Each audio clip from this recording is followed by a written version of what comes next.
Kita semua pasti pengen belajar lebih cepat dan ingatnya lebih lama kan? Tapi, gimana kalau cara belajar yang kita pikir paling benar selama ini ya kurang tepat? Hari ini kita bakal bongkar beberapa ide yang cukup mengejutkan dari buku Pembelajaran dan Memori, yang mungkin banget bisa mengubah cara kita memandang proses belajar. Pernah kan ngalamin ini? Malam sebelum ujian, begadang, ditemenin kopi sama setumpuk catatan. Kita semua kayaknya pernah deh. Tapi pertanyaannya, apakah sistem kebut semalam alias SKS ini beneran cara paling efektif? Jawabannya mungkin di luar dugaan Anda. Oke, kita langsung aja ke intinya. Sang penulis buku ini loh, yang justru membuka dengan kalimat yang lumayan provokatif. Maksudnya, bukan berarti sains itu salah, bukan. Tapi aturan-aturan simpel soal belajar yang sering kita dengar, kayak practice makes perfect gitu, ternyata ceritanya jauh lebih rumit dan bersyarat. Nah, dari sinilah penjelajahan kita dimulai. Kita sering banget dapat tips-tips belajar yang kedengarannya masuk akal. Tapi ternyata banyak dari aturan emas itu punya pengecualian yang super penting, yang sering banget kita lewatin. Intinya begini, prinsip ilmiah tentang belajar itu bukan resep masakan yang hitam putih. Ada banyak banget nuansanya. Apa yang berhasil di satu situasi bisa jadi gagal total di situasi lain. Makanya, biar kita benar-benar paham, kita perlu fondasi yang kuat dulu. Jadi, untuk bisa membongkar setengah kebenaran ini, kita harus mundur sedikit dan mulai dari dasar. Kita perlu satu definisi yang jelas, secara ilmiah, tentang apa sih sebenarnya pembelajaran itu. Nah, ini bakal jadi pegangan kita buat ngebahas sisanya nanti. Nah, ini dia nih definisi dari buku teksnya. Oke, saya tahu kedengarannya kaku dan akademis banget. Tapi percaya deh, setiap kata di sini tuh punya makna yang penting.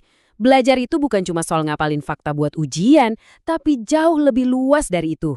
Gini deh, kita bedah satu-satu biar gampang. Pertama, harus ada perubahan perilaku. Artinya, setelah belajar, kamu bisa ngelakuin sesuatu yang sebelumnya nggak bisa. Kedua, perubahan itu harus datang dari pengalaman, bukan karena kamu makin tua atau karena hal lain.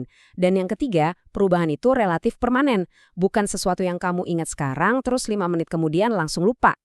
Nah, sekarang kita sampai ke konsep pertama yang benar-benar nantang intuisi kita. Ini adalah ide yang nunjukin kenapa ternyata ngukur proses belajar itu bisa jadi susah banget dan seringkali menipu. Kita sering banget kejebak sama asumsi ini.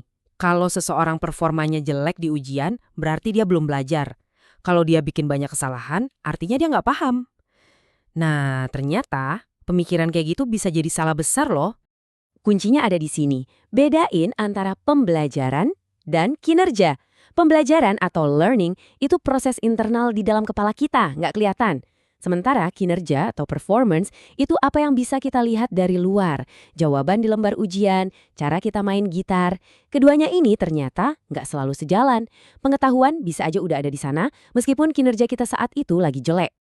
Biar lebih kebayang, kita lihat satu eksperimen klasik yang keren banget.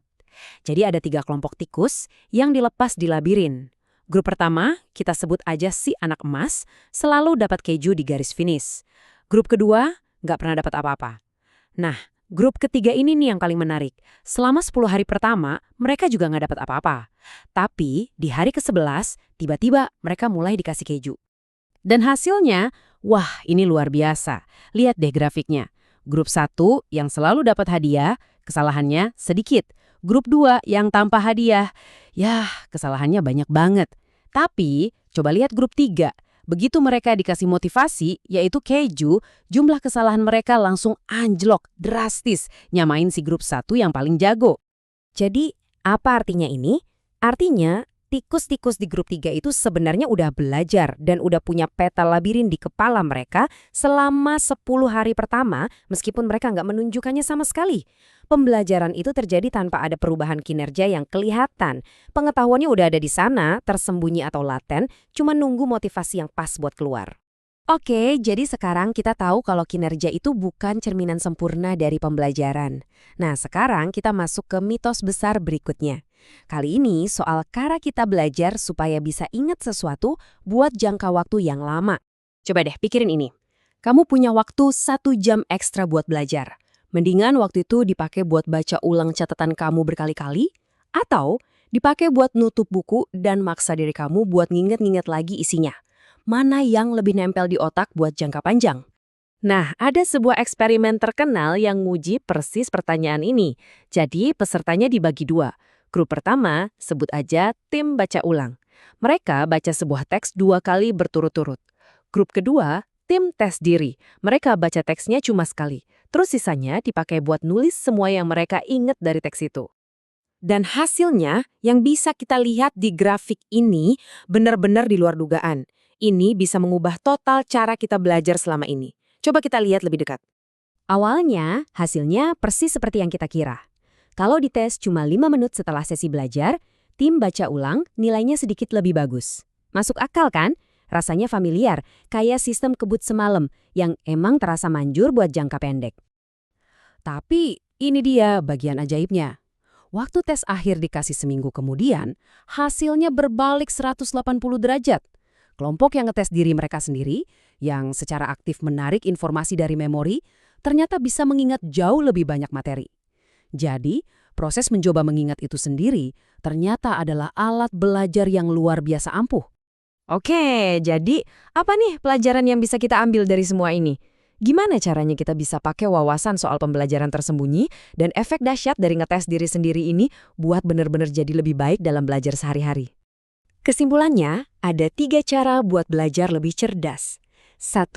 Jangan gampang patah semangat cuma karena kinerja awal yang jelek. Walaupun kamu masih bikin kesalahan, bisa jadi otak kamu lagi sibuk belajar di balik layar. 2. Ubah kebiasaan.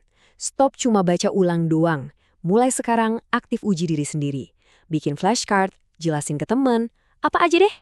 Dan ketiga, ubah mindset. Tujuannya bukan cuma biar lulus ujian besok, tapi biar materi ini beneran nempel buat jangka panjang. Ini jadi bikin kita mikir ya, berapa banyak sih sebenarnya pengetahuan yang udah ada di kepala kita, tapi masih terkunci cuma karena kita nggak pernah coba buat menariknya keluar. Jadi pertanyaannya sekarang bukan lagi apakah aku udah belajar, tapi mungkin lebih ke gimana caranya aku membuktikan apa yang sebenarnya udah aku pelajari.